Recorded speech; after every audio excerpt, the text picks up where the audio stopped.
Okay, so in the interest of time, I think we better get going. So welcome to all of you who have come here tonight. I'm going to do a bit of housekeeping first and then introduce the speaker and hand over to Anna. So first of all, this is a webinar, so the audience and microphones and video functionality is all switched off. The questions are via the Q&A function, and we'll go to a question and answer session at the end. Note that you can update questions so that you don't need to submit new ones if somebody just catches your eye with exactly what you wanted to ask. And you can also submit comments as well. We will be recording the event, so I believe Linda is about to switch that recording on any minute now. I think and she you'll already need has. we are, and we're recording. Okay, so without further ado, let me introduce our speaker for tonight. So Anna has been at the University of York since 2004 in various capacities, but it's now an interdisciplinary lecturer in the interactive media within the School of Arts and Creative Technologies. Her research and teaching interests span different areas of the school, but are primarily driven by an interest in the role of new technology, media and music in improving health, well-being and access.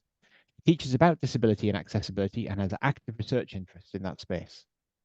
But in this Disability History Month open lecture, Anna will explore how disabled people have been represented on screen in the past, together with current thinking on the topic. So over to you, Anna. Thank you. Great, thank you. Let me just share my screen. So hopefully that's working all right. Jamie, shout at me if it's not. So thank you very much for coming to this open lecture on disability representation in past, present and future stories. I'm really excited to have the opportunity to talk to you today about this topic, which is quite close to my heart. Before I really get into things though, I just wanted to say something about my title slide here. In particular, this choice of wheelchair image in the slide. So I made my slides in PowerPoint. I'm actually someone who has no visual imagination, no visual imagery at all. So I often struggle to think of appropriate images for my slides.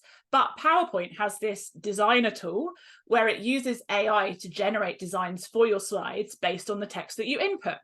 So I put the title of my talk into the slide and I waited for it to generate me an image. And this is the image it came up with. So this image of a wheelchair is how the AI in PowerPoint interpreted the title of this talk. So this image is what the AI thinks disability should be visually portrayed as. Now I have two primary problems with this choice of image.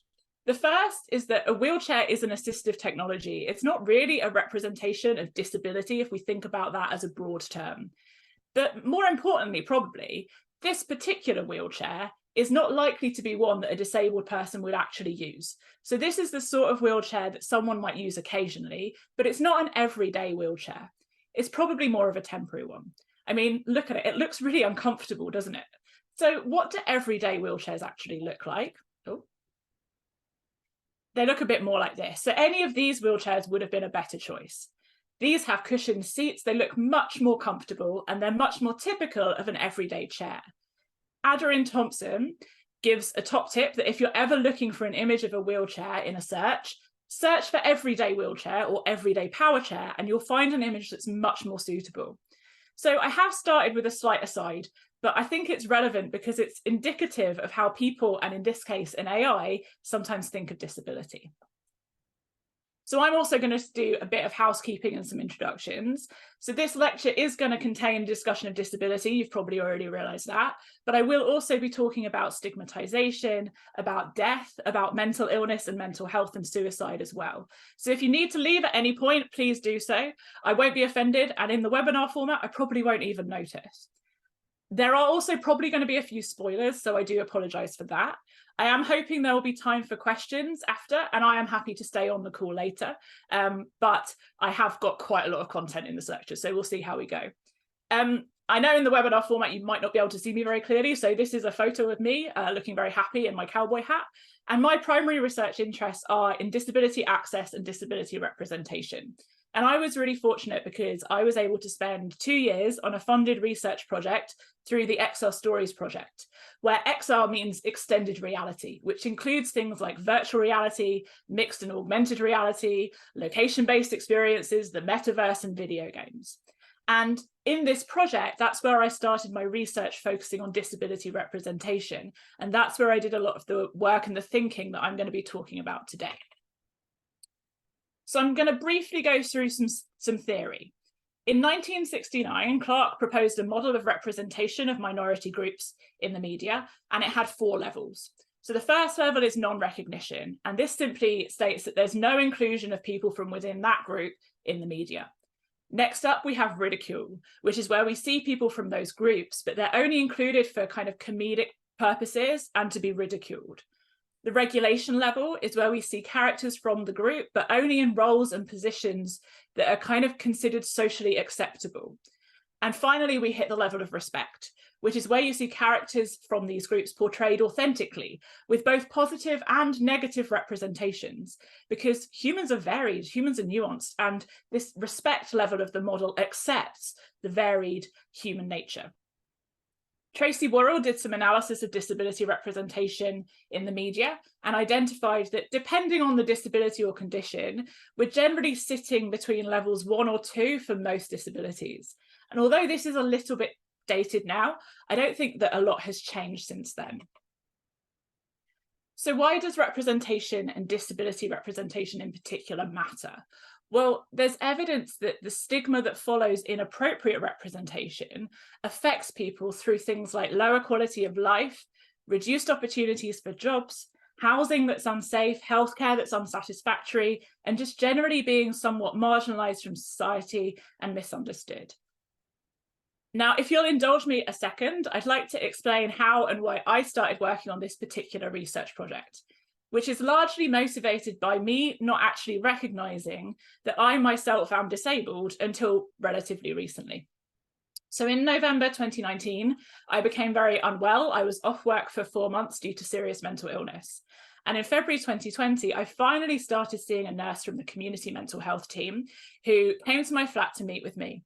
And within 15 minutes of our first meeting, she made a passing comment about me being autistic. Now, I was 34 years old, and no one had ever described me as autistic before. As I say, I was extremely unwell at the time, and this nurse wasn't very good in very many ways, so I pretty much ignored it. Then the first lockdown hit, and I never heard or saw from this woman ever again. But when I was at a point where I was doing better, which was thanks to the help of a private counsellor I'd started working with, I began reflecting on the fact that this random woman who I'd known for 15 minutes described me as autistic. And I started doing some more research on autism, and it became really obvious that, yeah, I'm autistic, and that a lot of my mental health issues over the years can actually be attributed to undiagnosed autism. So why did that experience lead me to thinking about disability representation in the media? Well, autism portrayal in the media is pretty bad. There isn't really any characters that are like me out there. I think a lot of my understanding of autism can be attributed to this poor media portrayal, and my inability to see it in myself was partly due to how autism is displayed on screen. But not just that, I mentioned my private counsellor. Well, when I was working with her, I also learned that I have obsessive compulsive disorder. And again, this is a condition that's portrayed extremely badly in screen-based media. For some people who have this condition, the obsessions and rituals can be about germs and they can be about cleaning. But for many people, including myself, it's got absolutely nothing to do with that at all. So my OCD manifests in a completely different way, but it is OCD. And again, had I come into contact with more characters experiencing OCD the way that I do, perhaps I would have recognized it sooner, and perhaps I would have got help for it earlier. So it might be a bit selfish, but this is what's driving my interest in disability representation. And when the opportunity for research funding came up to focus on storytelling in XR, I jumped at the chance to think about disability representation within these newer media storytelling formats. So the effect of media on audiences has been studied extensively. There are loads of theories from within communication studies, and it has a very long history. We've got things like cultivation theory, users and gratification theory, third person theory, audience response theory, etc., etc., etc. Now, I'm not going to go into depth on this, but generally it's understood that at an individual and micro level, the media can have different effects on people. So cognitive effects on our understanding of particular topics, affecting our beliefs, affecting our attitudes, affecting our affect, which is the pretentious academic way of saying your emotions. But media can also affect our physiology. And you might query this a bit, but if you've ever watched something that was so gross it made you feel sick, or something that was so scary your heart rate increased, then this is media affecting us physiologically. Also, it can affect our behavior. So it's a really complex area of research, but ultimately people are in general agreement that media affects people. So it follows that the representation of people within media really ought to be appropriate. So when it comes to disability representation in traditional media formats like film and TV, there's been a lot of research by people in films of disability and media studies, and they've come up with a few different frameworks for classifying the types of disability portrayal. So one framework I quite like was published by the Ford Foundation in a report looking at disability representation in US film and television media, where they identified 4 pervasive stereotypes. And I'm going to talk through each of these now using examples from big box office movies, but the stereotypes are seen far beyond this particular context. So the first stereotype I'm going to talk about is the villain. We see disabled villains often in movies. They're often depicted as some sort of, as someone who has a disfigurement. This stereotype links disability to being a villain and sends the message that we should be afraid of people whose faces or bodies might be different to the norm, in quotes. I've got some examples here on the slide. So Dr. Marrow, who is Dr. Poison from Wonder Woman, has facial disfigurement. The Joker in the Dark Knight, the Batman series, is said to be mentally ill. And James Bond has many, many, many villains who are often disabled or disfigured. And in fact, the villain stereotype in James Bond is so prevalent that somebody made a satirical video about it, which I'm just going to show, and hopefully this works.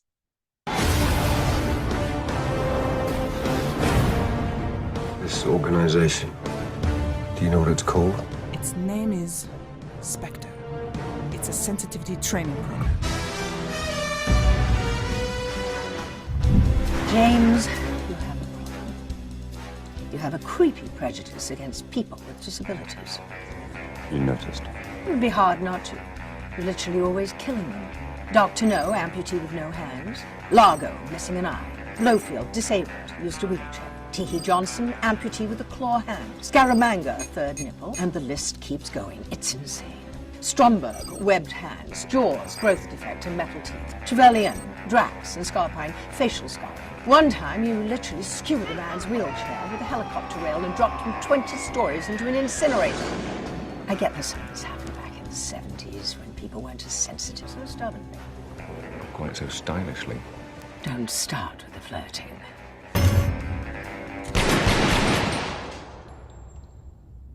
Oh, this is worse than I thought.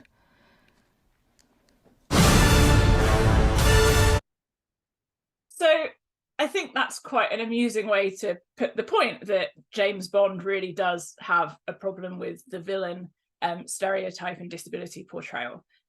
Okay, moving on to the next stereotype, which is the innocent fool. So this is particularly focused on characters who have an intellectual disability, who are often portrayed as childlike, even though they're adults, and people who need caring for. So we've got Raymond from Rain Man, who many people read as autistic, but would actually probably be more accurately described as having savant syndrome. People with savant syndrome can also be autistic, but not always. And it's actually kind of rare for an autistic person to also have savant syndrome. We also have characters like Forrest Gump. And again, many people would read him as a autistic character. Finally, I've got the character Music from the film Music, which is an incredibly offensive portrayal of autism.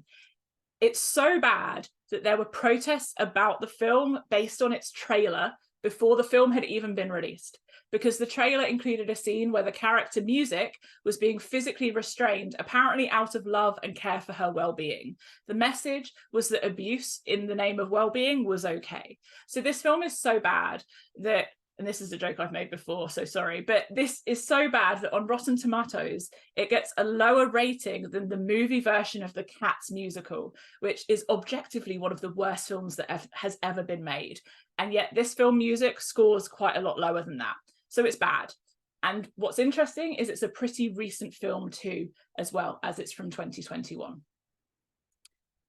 So the next stereotype is the super crip. This is one we see often as well. So this stereotype might seem positive on the surface. So we've got characters like Daredevil who are blind but save the world from evil. So he's this kind of badass superhero who does all this awesome stuff even though he's blind. That's kind of brilliant, right? Well, no, not really, because these depictions of disability are all about overcoming that disability and suggest that in order to have worth, a disabled person needs to overcome the disability and save the world. That's not a great message to be sending. So we often see examples of this sort of thing on social media that can be described as inspiration porn, where it's kind of so inspirational, and I'm saying this sarcastically, but it's so inspirational to non-disabled people that even though this poor disabled person is dealing with a much harder life than them, look, they can do these wonderful things. So think about how much I must be able to do. I'm being sarcastic, but it is an attitude that we see often, unfortunately, and it is completely rooted in ableism and in comparison. I've also included Avatar as an example here, because if you watch the first film back, you'll see that the entire 3-hour story is the super crip narrative. So he's a Marine and he uses a wheelchair. But when he takes on his avatar form, he can save Pandora because in the film's messaging, he's no longer restricted by that wheelchair anymore and he can be free. At the end of the film, he even chooses to stay as an avatar because apparently that life is better than being a wheelchair user. It's not a great message. The final stereotype is the victim. So this stereotype portrays disabled people as one-dimensional victims of their disability. Stories using this stereotype often include depiction of some kind of horrible incident which results in someone who was previously non-disabled becoming disabled very suddenly. And this disability then becomes a defining feature of their entire existence, and their lives revolve around it. So they become an object of pity. The audience is expected to feel sorry for the character. And often at the end of these stories, as in both Me Before You and $1 Million Baby, the choice of the character to take their own life is shown to be a better one than continuing to live as a disabled person. So I'm just going to pause for a second there because that's quite a sort of heavy note to land on. And then I'm going to put a spotlight on Disney. Now, I actually wasn't going to include my usual Disney rant in this lecture, but then they did something a few weeks ago that meant I just had to put it back in. So let's look at Disney and minority group representation. So you may or may not know that Disney have been on a big kick recently to address issues related to minority representation in many of their cartoon remakes. For example, in the live action remake of Aladdin, which by the way is a really truly wonderful version of the film, it's amazing, I love it. They changed the story so that it had a feminist angle, with Jasmine demanding equal rights for men and women. And it's got a much more powerful narrative as a result because she's no longer reliant on the man. And on Disney Plus, they now include a statement with some of their content that says, this program includes negative depictions and/or mistreatment of people or cultures. These stereotypes were wrong then and are wrong now. Rather than remove this content, we want to acknowledge its harmful impact, learn from it, and spark conversation to create a more inclusive future together. So this feels promising, right? They're acknowledging that their content, when viewed through current societal lens where we understand that representation is really important and that some of the stuff we did in the past was not very good, they're acknowledging that it's got some really big problems and they want to create a more inclusive future. So this sounds wonderful, right? But how does this relate to their depiction of disability? Now you can probably see where I'm going with this, but bear with me. So it's not too good. Let's start by looking at the remake of The Lion King. So the villain in that film is Scar. In the remake, he's still called Scar, and we know that he's the villain because he has a facial disfigurement. That's the villain stereotype I was just talking about. They did get rid of the racist hyenas, they just didn't change the disabled villain.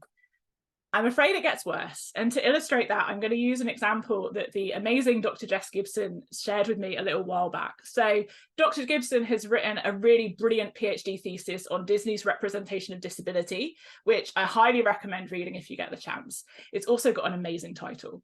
But anyway, let's look at 101 Dalmatians. So in the original film, there are 2 passing references to Cruella de Vil being crazy. So what happened in the live action remake they made in 1996? Well, they got rid of those entirely, which is quite a positive step because they're no longer aligning her evil behavior, killing puppies for coats, as being mentally ill. So that's great. And then they made Cruella. So this new film was written to provide the backstory to the Cruella de Vil character. And that backstory is that as a young child, she witnessed the death of her mother in a traumatic incident and she blamed herself. And this led to untreated post-traumatic stress disorder and dissociative identity disorder. And they actually show that as a child, she went by the name Estella and that she's got two sides to her personality. So the narrative here is that people with dissociative identity disorder are so evil that they kill puppies for coats. And the thing that's important about this example is that even though Disney are claiming they want to make a more inclusive future, they're creating new stories that add to negative stigmatization of people with mental illness. And that's not very good, is it? I'm also just going to highlight that the narrative where we have a child who sees their parents die traumatically and blames themselves is one that we see in another big movie franchise. But in that one, the child is a boy and he grows up to save the world. Yeah, in Batman, the origin story is essentially the same as Cruella's, except he grows up to be a hero and she grows up to be a villain as a result of mental illness. And this is where I get to mention that although I am focusing on disability in my research and in this talk, all of these issues are massively intersectional. Okay, so that's my old Disney rant, which some of you might have seen before. Let's do the updated version and talk about Snow White and the Seven Dwarfs, which they are currently remaking as a live action version, because this has brought a huge amount of controversy. So in the original Disney film, we've got the Seven Dwarfs. We don't really know too much about them, except their names, which are the defining aspects of their personality, apparently. I think we can probably agree that those dwarfs are a source of ridicule. So Dr. Erin Pritchard from Liverpool Hope University is an expert in the representation of dwarfism, which is something she also has lived experience of. And in her research, she reports stories of people who sing hi-ho, which clearly shows the Disney film has and continues to have an impact on how real people with dwarfism are treated as a result of that movie. So the live action remake of Snow White, there was initially quite a lot of controversy because Rachel Zegler was cast as Snow White and she is a person of colour. So the idea portrayed in the original movie that Snow White is beautiful because her skin is pale as snow has been updated for the remake. So this is really great. And before we knew too much about the remake, Peter Dinklage, who is a prominent actor who has dwarfism, said they were very proud to cast a Latina actress as Snow White, but you're still telling the story of Snow White and the Seven Dwarfs. You're progressive in one way, but you're still making that backward story of seven dwarfs living in the cave. What the are you doing, man? They were so proud of that, and all love and respect to the actress and the people who thought they were doing the right thing. But I'm just like, what are you doing? Now, I think that's a fairly reasonable position. I can understand why he said this at the time. Also, I was fairly confident that Disney were going to approach this issue sensitively. Why? Because I knew that Dr. Erin Pritchard, who I mentioned earlier, the academic who specialises in dwarf representation in the media, was consulting with Disney on that film. So in July, I was not surprised, but I was pleased to see that the photo that came out of the characters. So these included 7 magical creatures, of which only one is a dwarf actor. So I really thought that Disney had started to understand the impact of their representation on people with dwarfism and were genuinely taking steps to be better and more inclusive. The backlash that photo received was brutal. So for example, Dylan Postel, who's another actor with dwarfism, came out and he and some other dwarf actors said that it's not right for Disney to be taking roles away from actors of his stature by removing the dwarf characters from the new Snow White. And though I can sort of understand that position, as Dr. Pritchard has written, there are plenty of other jobs that people with dwarfism can do and that don't cause damage to the wider community. Aside from those comments by the actors, there was a huge social media fury about this picture and how Disney was politically correct and they've gone woke. So the reason that I have included this is that this month, they announced that the remake film is delayed and it will be released a lot later than planned. They also released the image that I've just put up, where you can see we no longer have 7 magical creatures played by human actors. They've all been replaced by CGI dwarfs. This feels to me like the worst of both worlds. We're still likely going to see a film where the dwarfs are now a source of ridicule. And now they're not even real people, so those acting jobs have still been taken away. Now, obviously, the film hasn't been released yet, but I don't think this is a good sign. I think Disney has responded to the cries on social media saying they've gone too woke and they're being led by money rather than principles. Now, again, I can sort of understand that because, like, capitalism, but it upsets me to think that they were so close, and yet I think they've done it really wrong. But time will tell, and we shall see. So I just want to take a second to talk about some of my current thinking on, like, the cause of these representation issues that I've just been talking about. So in my mind, a large part of the issue of inappropriate disability representation relates to a specific type of unconscious bias that I'm terming unconscious ignorance. So with unconscious bias, it's about the associations that we hold and how these are outside of our conscious awareness and control, and they've been influenced by our background, personal experience, societal stereotypes, and cultural context. But with disability and illness, I argue that it's not really unconscious bias because a lot of people have such an extremely limited viewpoint of these disabilities that the assumptions they're making are not influenced by background or personal experiences or societal or media stereotypes at all. They just actually don't have any framework of influence in this space. So it's my sense that the reason that media portrayal is still so problematic in 2023 is that there are industry professionals who are in the conscious ignorant group. So these are people who know that they don't know how to do this well. And as a result, they're kind of nervous to do it badly, so they don't do it. Then we've got the people who are actually making these sorts of examples. They're in the unconscious ignorance group. So they don't know what they don't know, and they just forge ahead and they do it anyway. And as a result, what they make is not great from a representation perspective. So what I want to do with my work is to bring people from their kind of unconscious or conscious ignorance level, and I appreciate that this is incredibly pretentious, but this is what I'm going to say, that takes them from unconscious or conscious ignorance into enlightenment. So we get a greater range of appropriate stories featuring people from within these marginalized communities, and we don't continue with the same boring tropes and stereotypes across all media formats. Okay. It's not all bad. That's the kind of ranting and negative part of this lecture over. I mean, there might be a bit more later, but it's over for now. Anyone who knows me in person knows I can do a good rant, but they also know that I can be quite enthusiastic as well. So let's get positive. Let's talk about good representation. I've put good in quotes because I still think we're working out what that means, although we can, of course, look back to the Clarke model and talk about respect. So, for me, good representation is about a few things, but one of these is authenticity. Before last weekend, I'd never actually watched an episode of Doctor Who, and if Bethan's here, I know she's cringing at this point.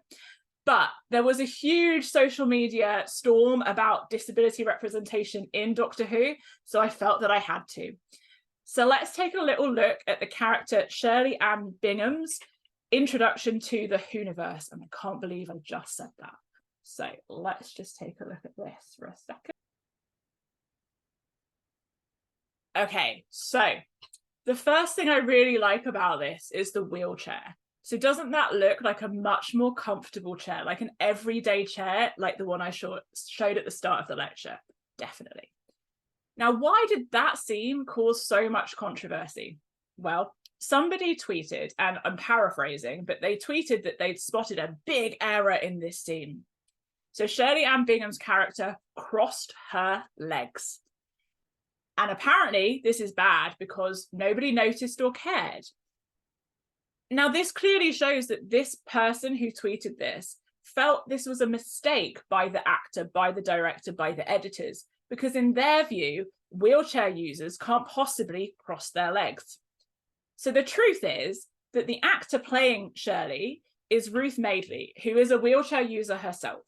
The reason why that wheelchair looks like an everyday chair is because it is her wheelchair. She's an ambulatory wheelchair user who can cross her legs. So this is a clear example of somebody who was unconsciously ignorant. They weren't biased, they were ignorant. And hopefully, by tweeting what they did and the backlash that they received, they've learned that some wheelchair users can move and cross their legs, and it's not a continuity error or a mistake by the directors or the editors or the actor. The number of people who genuinely thought that the wheelchair users could not move their legs is quite shocking and demonstrates how important authentic representation is. The second thing I really like about this is that the character's wheelchair is not being used as a plot device. So this character is a wheelchair user, but it could easily be a non-disabled actor who is not using a wheelchair as well. When disabled characters drive the plot of the story, critical disability theorists call this a narrative prosthesis. A lot of the disabled characters that we see in film are being used as a narrative prosthesis. The disability is crucial to the narrative. The story wouldn't exist without the disability. But what we need more of are stories like this, where the disability is not central to the story, and we might call this incidental representation. TV does this a lot better than film. Another thing that Doctor Who did well was to carefully construct the narrative along the lines of the social model of disability. So a tiny bit more theory for you now. Critical disability studies theories have identified a number of models of disability which essentially position how we view the disabled person and their impairment. So 3 of these models include the medical model, which states that disability is a consequence of impairment and that we cure disability by curing impairment. The functional model of disability focuses on deficits, which can be physical, mental, or cognitive. So you might have heard the term low functioning. This usually means someone speaking from a functional model perspective. But we also have the social model of disability, which says that disability isn't caused by impairment. It's caused by the environmental barriers that someone with impairment faces. These barriers can be things that are physical, attitudinal, communication-based, or social. Let's see how Doctor Who addresses the barriers.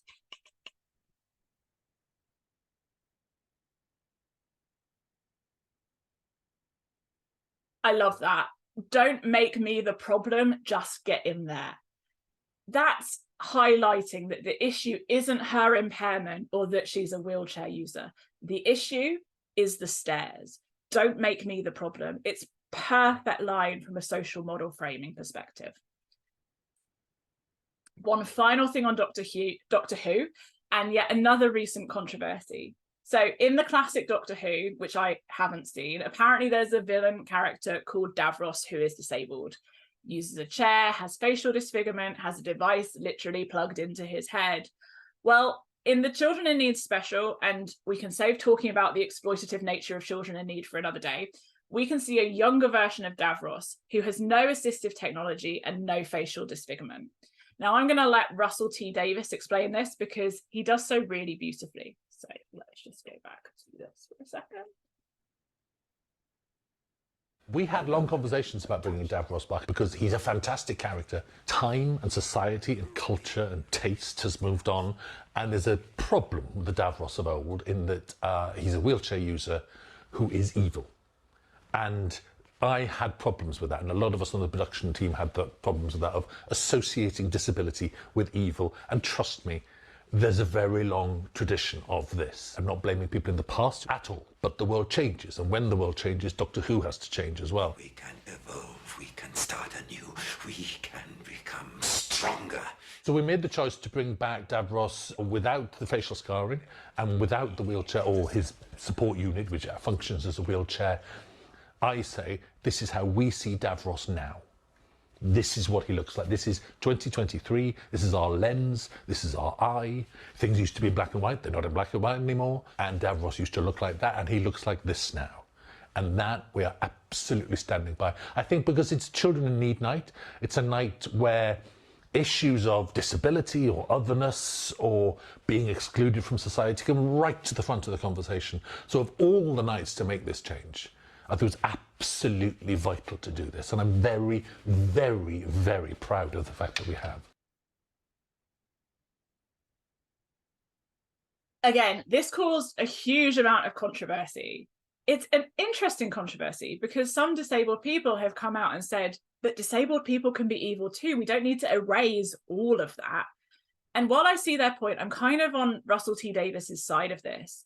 Eventually, we will hopefully be in a position where we've got disabled characters who are good, who are neutral, who are evil. And we have every nuanced version of that in between. Because some disabled people aren't very nice people, in the same way that some non-disabled people aren't very nice people. It's nothing to do with being disabled or not, just not nice people. That's what the respect level would look like. Authentic representation across a full spectrum of human experience. But the thing is, we're not there yet. We're not even close. And until we get closer, I think it's a pretty good move to replace some of the disability villain narrative, because we don't need more of that now. So I really commend Doctor Who because they're bringing these important issues to the forefront. People are talking about this. It's all over social media. And they're hopefully sticking to their principles and position in spite of the backlash about how woke they are, unlike Disney. Okay, now we're going to move gears a bit and look at interactive and immersive storytelling formats. So what do I mean by that? Well, I mean things like video games, extended reality, the metaverse, and all sorts of other new and exciting ways that people can tell stories with new media and new technology. I'm not going to cover all of the possible storytelling formats today. There's just not time. I am going to talk a little bit about extended reality. So let's define that a bit more. So extended reality, or XR, encompasses a few different things. We're all probably somewhat familiar with the concept of virtual reality, even if you've not tried it yourself.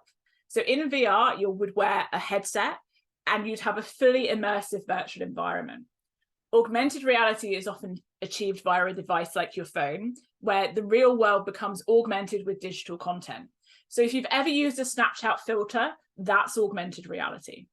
Mixed reality allows you to experience and interact with both the real and virtual worlds together, usually by wearing glasses or through a headset. Now, the big difference in storytelling in these new formats for the audience over the more traditional linear formats like film and TV is that in these new formats, the user is controlling how they navigate through the story world. They have agency in these XR worlds, which in my view has a really interesting effect on how the audience responds to the story. So I said the words audience response, and those who are listening really carefully might remember that I mentioned audience response theory on one of the early slides. So a little bit more theory coming at you now. The cultural theorist Stuart Hall explored how people make sense of media texts, including things like film and TV, and proposed audience response theory, which argues that when people create stories to be consumed by audiences, they encode messages within those stories. And the audience then decodes the messages as they are consuming that story. But the really important thing about this theory is that it argues that the audience is not passive in its decoding. They don't automatically accept and agree with the messages that have been encoded. Instead, an active audience engages, they interpret, they respond to the media in different ways. And they are capable of challenging the ideas that have been encoded within that story. So this means that the makers of stories in whatever format are not actually in full control of the messages that the audience receives.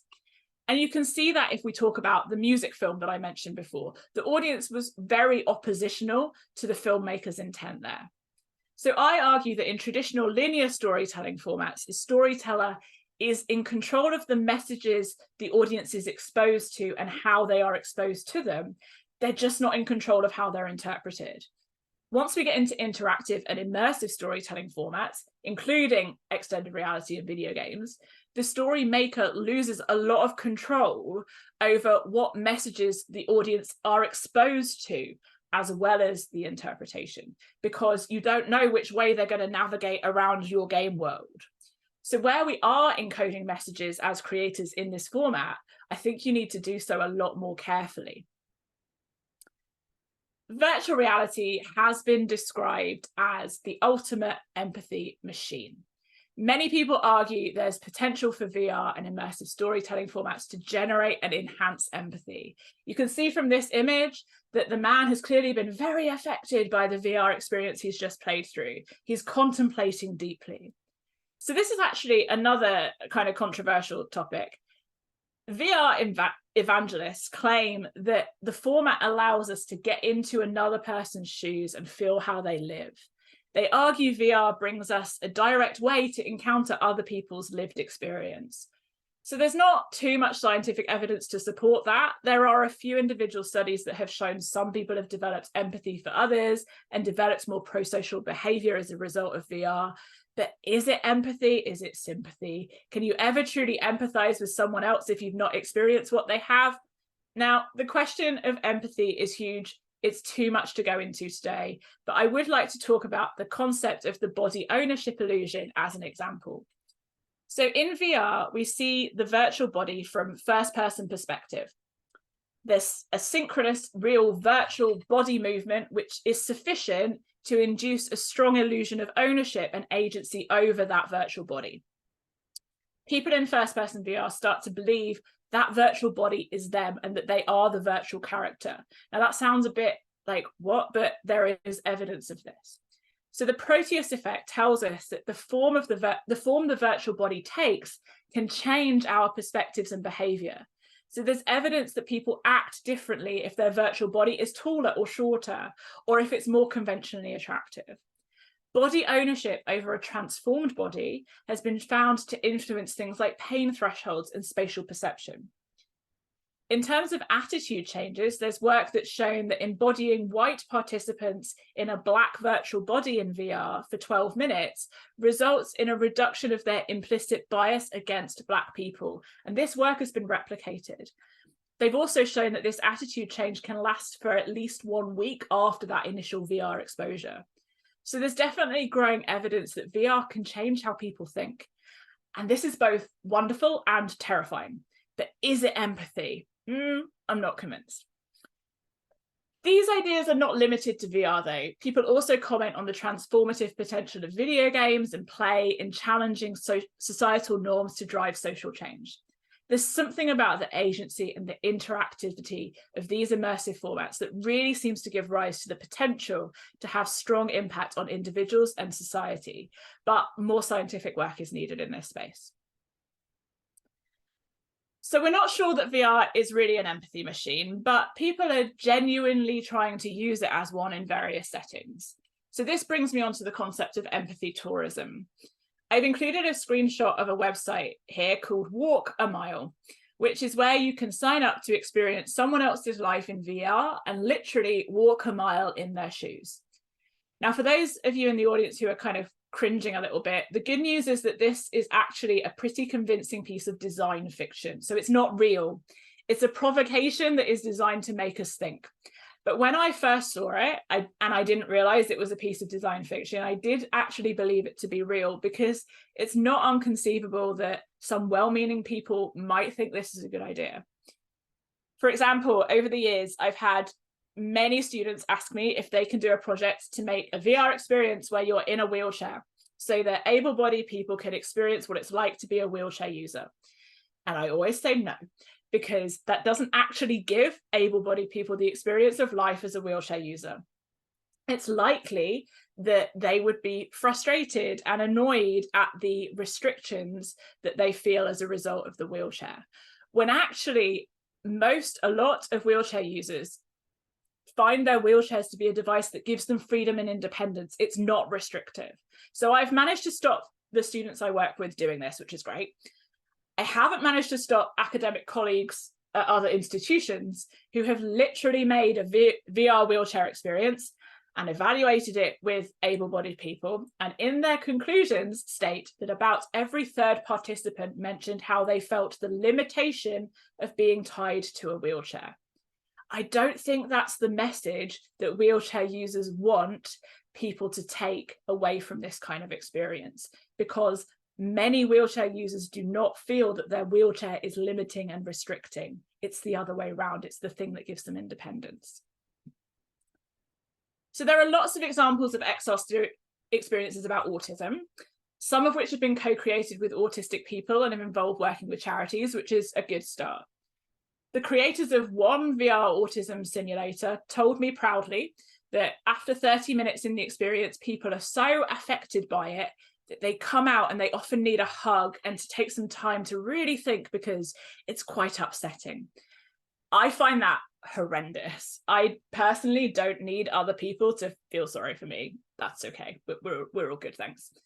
I've also had 3 separate occasions where I've been approached by people who want to create a VR experience to help autistic adults communicate better. This leads to my huge plea to those who are making these experiences. Let's stop trying to train autistic people to mask better.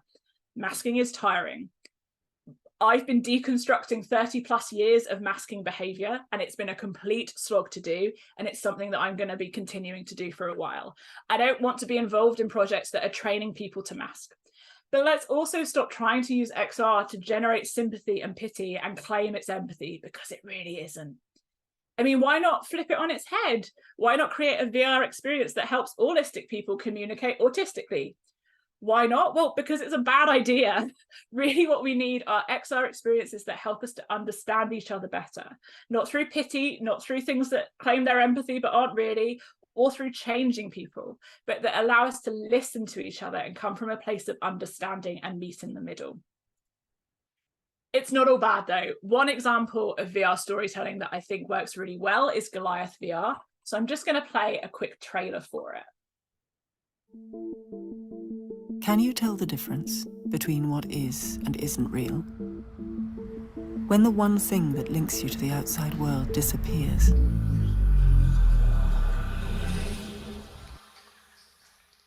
where does that leave you? Schizophrenia is not a proven illness. It's something that I understand. You can't tell what's real and what isn't real. Disrupting, having unusual thoughts, having your thoughts colored. I do recognize the difference between myself and other people in some respects. Everything you see is just part of the game. A distortion. Everything you feel Now I sound crazy. What I is real. So I really like this piece. This piece is not about generating empathy. It's not even really trying to teach people about schizophrenia. The message here is very much, this is my story and I want to share it with you through VR. It's not trying to claim this is how everyone who has schizophrenia experiences schizophrenia. And I think that's a really important distinction. Okay, so the final thing I just want to talk about is to put a little bit of a spotlight on my own research, so what I've been doing in this space. Now, this is very much a work in progress, but we are currently building a wheelchair VR experience, which I know I just said we wouldn't, but there's good reason for this one. This wheelchair VR experience is going to be used as the basis of a future experiment to understand the influence of narrative and storytelling perspective on people's perceptions of wheelchairs and wheelchair users. It's basically supermarket sweep, including some common accessibility issues that have been reported by the wheelchair users that I interviewed. And we're going to have 3 versions. So one version tells the story explicitly from the perspective of the medical model of disability. So if the player can't reach something, it's blaming the disability and the impairment. There's one version that's telling the story explicitly from the social model of disability. So if they can't reach an item, it's blaming the height of the shelf rather than the disability. And then there's one where there's no explicit story being told at all. It's entirely left into the minds of the player to interpret. And it's my prediction that the group without an explicit story will leave with a perspective closer to those who've played through medical model than social model. And the plan is to use this work to demonstrate that the manner in which the messages are encoded in VR is crucial if we want to encourage a particular message and a particular understanding. And the ultimate aim is to create a framework of support for people so that they can make better stories with more authentic representation and careful messaging within the formats. So I'm going to wrap here with a couple of take-home messages. We need better disability representation across all storytelling formats. I think that television is winning the race here a little bit, but there's still a long way to go. How do we achieve this? Well, co-creation is key. Now, I've got through an entire lecture about disability without saying nothing about us without us, but nothing about us without us is the catchphrase for a good reason. We need to be co-creating these pieces. But also we need to be careful not to overgeneralize, and we need to say this is these people's stories, not this is how everyone who has this disability experiences the world. And honestly, we need to put the principle for better inclusivity ahead of revenue. So I'm happy to take some questions, but while you type some questions into the box and while you upvote other people's questions, I just want to mention some kind of wanna-do projects, because I don't know who's watching, and perhaps some of you have some cash in your back pocket, or perhaps you're from an XR company who might be interested in some form of knowledge transfer partnership. So my wanna-do projects are to finish my wheelchair VR experience so that I can run the study. To do this, I either need time to do the dev work myself or money to pay someone else to finish it. Unfortunately, I currently have neither.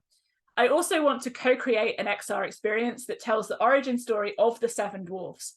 Why do they live in a cave in the woods? Why is Grumpy sad? These are interesting stories, and I think they can be explored in a sensitive way through a co-creative model. I also want to undertake a content analysis of video games to explore representation in that format. I don't play games well enough or fast enough to be able to do that myself. So I need some money to pay the player analysts and for the games themselves. And finally, I really want to create an XR experience about autism that's designed to educate allistic people about autistic communication and not the other way around. So thank you so much for listening. I'm going to stop sharing and we shall see if we've got any questions.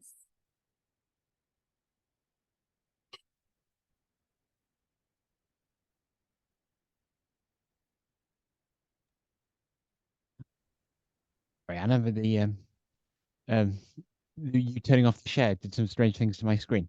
Sorry. I have a quick one to get us started while people keep asking, which is, where do you think we are with the film representation? You gave us some very mixed examples there, and do you see that we're heading in the right direction or heading in the wrong direction? And do you think the change is happening or not? I think that the change is happening faster in television than in film, and I think it's largely to do with budgets. I think television is more willing, is more willing to be a little bit more experimental on some of these things. I think if you put in, if you have a large budget and you are making a film and that film flops for various reasons, I think that's, you know, a bit of a barrier for some people. I think we're just not, it's getting better. It's definitely better than it was 10, 15 years ago, but it's still not great. So we have a question about the language that you've been using throughout the talk. So let me get this right. So it was noted that you're using disability as a noun rather than an impairment consistent with the social model. I don't confess to not fully understanding the details of this, but you can read it, and if you want to respond to that.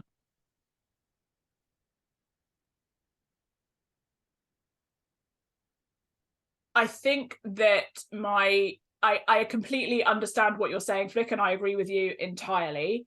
I think that I just might have got it slightly wrong as I was talking, but I completely understand the difference in what you're trying to say there, with the difference between society being the disabling thing and the environment being the disabling thing and not the impairment. And yeah, if I've got that slightly wrong in places, then I'm sorry.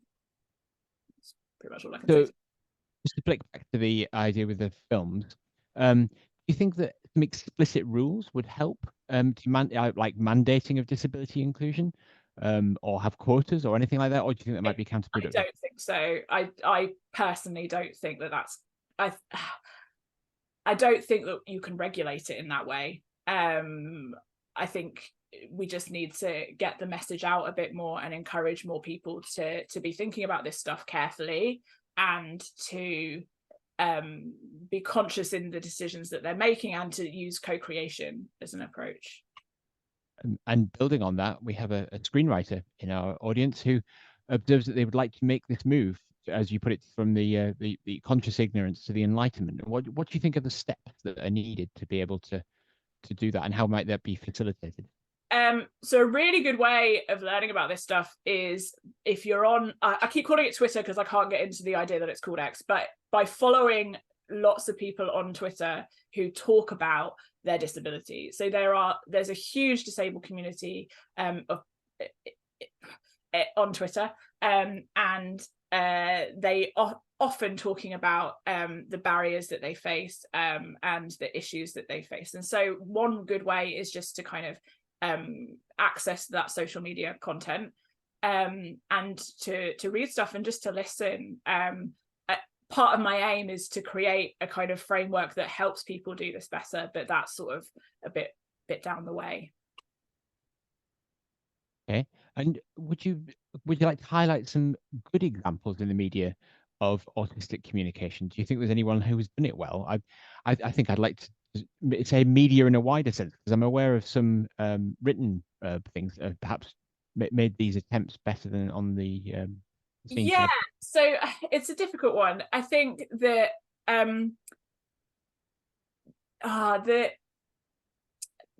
there's an author called Holly Smales, I think is her name, and she has written lots of books about a female child, and it's really interesting if you read her story, because she was writing these books for years and years and years, and then somebody said to her, do you realize that you're writing an autistic character? And she didn't realize, and then later she got diagnosed as autistic herself.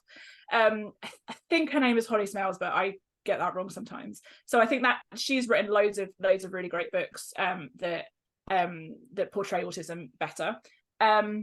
The one I've just been watching is what's the name of it? It's on Brooklyn 99. So Brooklyn 99, the what's the name of the character who is the police chief? It's gonna, like, yeah, you picked me on the spot, I can't think quickly, but the police chief in Brooklyn 99, some people think that's coded as autistic, and I think that seems pretty like that. I very much relate to that character in how he communicates. The one that springs to mind for me that's come out in recently, which again TV, is the female detective in the Bridge series. Don't know if you've seen that. There was a lot in the media about that. Yes, I haven't seen that for a while, but yeah, there are some. It's just not. Yeah. Okay. Let me see.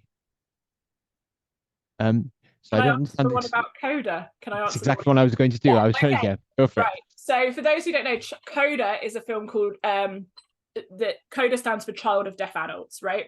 It was it was an Apple TV film that was released on Apple TV. It won Oscars, right? So there are 3 deaf actors in the film, and one of them won an Oscar for his portrayal.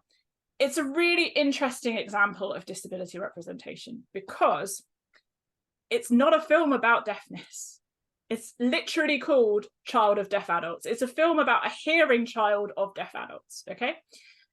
It's also a film about music, which is a massive deaf stereotype. Lots of films, lots of TV stories about deafness are about music, okay?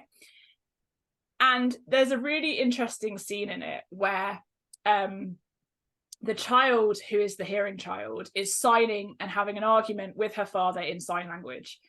And the point, she's not taking in what he's saying to her, she's arguing back. And at one point he vocalizes no. He shouts no to her. That's the point at which she listens to him. And that's completely saying the wrong message, right? It's waiting for him to communicate vocally before she responds and listens to him, right? So it's a really interesting example because it won Oscars. If you look at the feedback on social media, lots of people love it. Lots of deaf people don't love it. And lots of children of deaf adults also don't love it. And I think it's quite a nice example because it uses the idea that people say, this has got to be great. It's got 3 deaf actors in it, so they should know. But actually, they're experts in acting, not in storytelling about deafness. So although it's great in some ways, it does have its own problems. And I think it really highlights that the community is where you have to focus, right? You have to listen to the people from those communities and see what they think of it, and not just sort of, think it's a wonderful film, because it's an interesting film, but it's not quite as brilliant as an example of representation as I think it could be. So I'm going to try and it feels like this is two questions, but both of which are interesting. One of which is about the visible disabilities. So there's been quite a lot of discussion of that. And what are your thoughts about the visible versus invisible disabilities and how they transfer into film? And secondly, about the when non-disabled actors play disabled characters in film. So I'll start with the non-disabled actors playing disabled characters, because I have quite strong feelings about that, which is that they shouldn't be, right? I think that's quite simple. I think that these roles should be going to disabled people, right? Okay, people with impairment, right? In terms of visible and non-visible disabilities, that is a really interesting question, because when the disability is visible through the assistive technology or through whatever means it is visible, it's easier to kind of classify, right? It's easier to say, okay, this character is a wheelchair user. You don't know what their impairment is necessarily, but you know that they are a wheelchair user, okay?